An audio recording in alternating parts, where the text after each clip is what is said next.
Bonjour,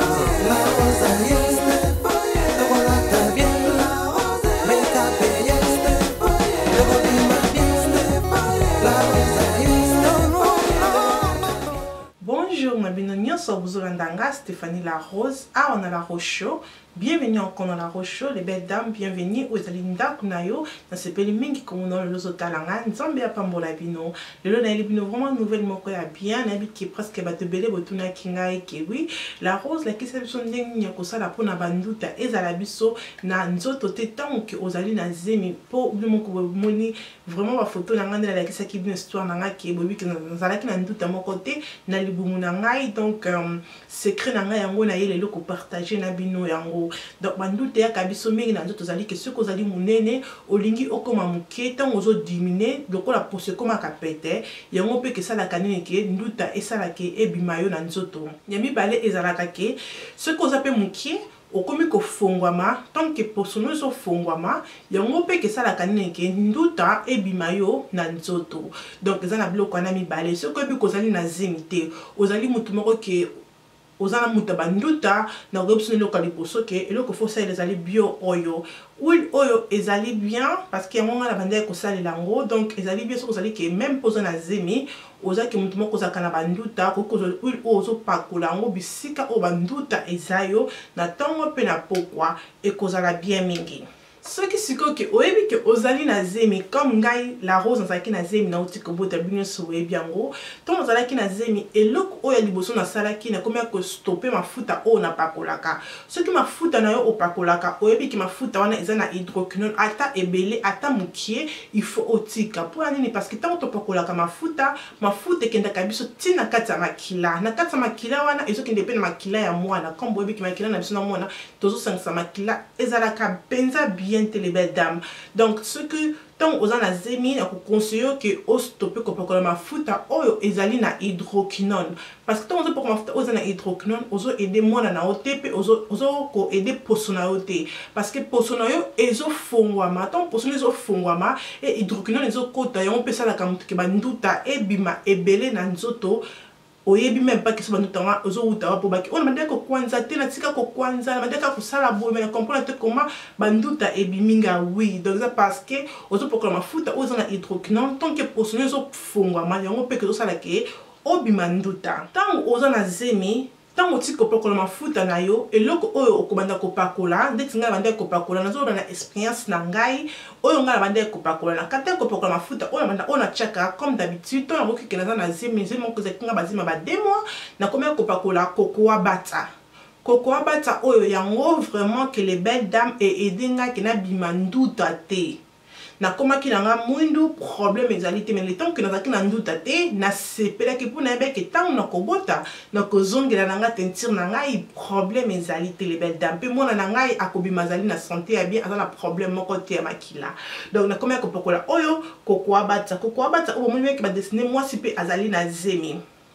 na komeko pokola ngo nzoto nanga mobimba et edenga makasi tango zo pokola cocoa bata oyo oche yango na te ce que ça toujours na fina non fongolango parce que ça fait longtemps que na salé lango et ça vraiment kilo cocoa bata ope eko umela yo donc ochango comme na nzoto na obi na libumu na yo ozo masse yango ochango mbango bote non masse yango vraiment très bien ozuta na yo ozo masse yango ezo kota na poso bien na zo les belles dames ozo la problème en doute te donc nazo lo ba bien que o stopper mafuta o chaka eza na hydroquinone so mafuta eza na hydroquinone opakolaka o stoppango mafuta on na komia ko pakola banda 2 mois tina koma na 9 mois ezala kika mafuta o bato yeso bamona kinga bamona ke oui teinture nanga vraiment ekitaki na koma kingundo parce que na komia ko pakola mafuta oyo na baki non pakola nanga hydroquinone te parce que hydroquinone ezali bien te pona makila ya mwana nanga poto to sangisa makila ezali bien ta te ke mwana nanga koma na problème makila o hydroquinone boye so moto yebi ke ezali bien te pona mwana tango mwana za na libomo donc il y a na botami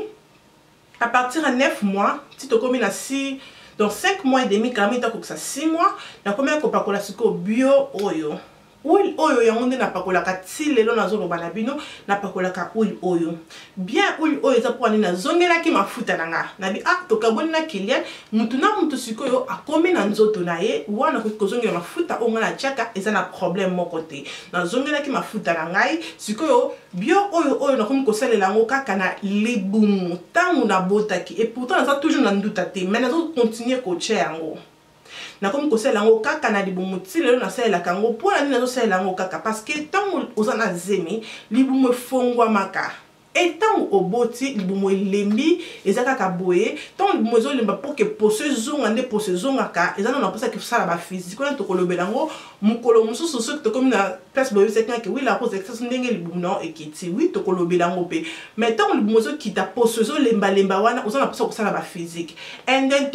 soki oza kieba te ntango poso ezozonga ntango poso ezozonga ok loko poso ediembeli soki oza kieba te ntango poso ezozonga okoki kozonga na banduta mpo poso eza ya kolemba nete soki ozocomprendre parce que là poso ezalaki moke ezalaki élastique ntango mwana bimi poso ekomi pete wana ntango poso ezozonga soki ozosala kieba te poso wana ekoki kozonga mpe ezongisi oyo banduta mpo poso eza pete donc c'est mieux que ntango oboti okomi kopakola na yo mafuta oyo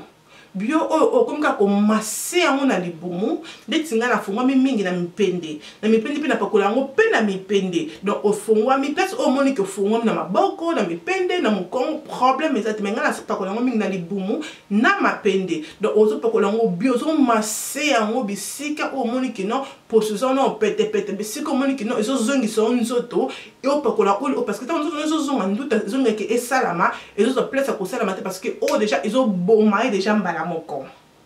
eza vraiment bien les belles dames na betisete donc biloko onga nalakisi bino ezali biloko oyo nga moko nasalelaka biloko oyo nga moko expérience na ngai nakotia même photo oyo avant le 14 juin ntango nabotaki client ntango naboti client le 15 juin nakanga photo le 14 juin nakotiela bino photo bomona vraiment photo yango eza nango na nduta te mpe nakotia photo nayebi te soki ntango nakotia photo quand on a beau client sur notre qui photo libumu je crois pas que on a photo libumu mais là tu as une photo nanga libumu ya sikoyo ndenge libumu nanga ezali bomu na pe ndenge libumu nanga eza sans doute donc o garder na sinon va na doute te eza biloko o mi ba les belles dames kokwa batana bio oyo ezali vraiment bien les belles dames comme dans lobby que ce qu'on a donc botate mais aux ali mutabanduta aux on peut se costumer mafuta o bakolate même ça na hydroquinone même ça hydroquinone te mais place au moins qu'on a banduta tiaka oyo okomona kiko aider yo zaka te keloko moko chelelo après lobby ndute sili non to bien que ndute zaka pasi pone kindi donc on va dire conseil la bloc il faut avoir na patience aux pakolango bien pesa ngata 2 mois yo moko komona changement donc comme ngai vraiment l'expérience na ndute biminga te na beta ki vraiment ma kofi na bi okoza place moko te na nzoto na ngai na zo beta na kofi donc biloko bi ba de sali ke nduta e bimate na gagner nduta donc na koma ki vraiment libumu nene na même faute ndé libumu nange komaki na komaki libumu munene na munene wana na komaki soki na salaki kieba te na lingaki na bimanduta pete moza na zemi eloko moko mona ke komakisaka libumu komaka mukusa na lebeda ezalaka kitoko ozomona ke na kwanza mais tango so kwanza bongo ebeda ebi nini ezofongo ezopasolo poso lorami ezokwanza na problème ezate kwanza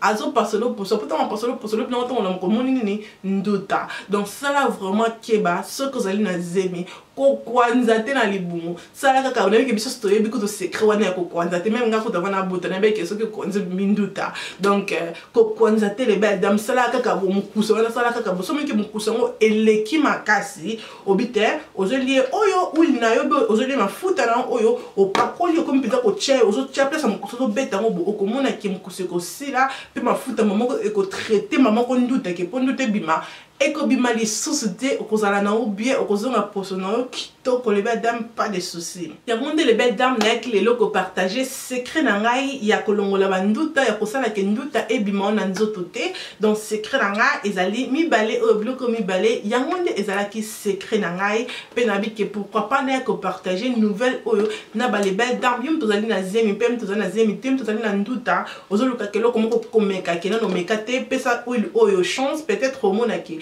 eko edo comme edengai comme na lobi les belles dames nduta ici la kanokité place au monde que ça nduta za la passion au monde que chan nduta non chaque crème non bien chaque crème non bien space on a 2 mois 3 mois au comment que place bandu tawana et que changer. Merci na bino nyonso bandi na ngai ne bandi pe comme na na suka nous sommes bien pas mbola bino nyonso ko bo santi so comment que vidéo oyo ba kisi en plus na mtuna yo ko aimer yango ko sala ngai bien pe ko sala abonner na chaîne na ngai ya la Rocho avant obima ko sala ngai bien makasi ko bo sanate ko landa na tu Congo na Sepela TV. Merci na boss brothers, merci na mtolanda kangai. On tukutani à la prochaine tinate et communatina. Bye. Bonjour, na bino nyonso bozolanda ngai Stéphanie La Rose. Lelo na bino vraiment nouvellement quoi ya bien hâte qu'on va période de la fête, ba bonne année. Na bi ko bazo préparer na peso cadeau ni na peso maman cadeau ni papa ni cadeau ni. Donc lelo vraiment nouvellement quoi bien Sepela TV et tiki pe biso telobi keni toko Sepela biso nyonso ensemble les belles dames. Maman bozotalanga, papa bozotalanga. On a besoin qu'on puisse papa na yo cadeau, maman na yo cadeau, mwana na yo cadeau, koko na yo cadeau. Sepela TV et zawana pour na biso tunanga suka ki tiamo na combien a comme si prix na combien c'est plate va vite na aucun de gauche na aucun de droite na télébino na 85 livres ya pamba et tunanga abonnement au cas où faut 85 livres et au ben ce que faut sur abonnement c'est plate va vite que le cause de la période à ba fête na peu c'est bango na 85 livres et na ba c'est bango 4 mois ya ofele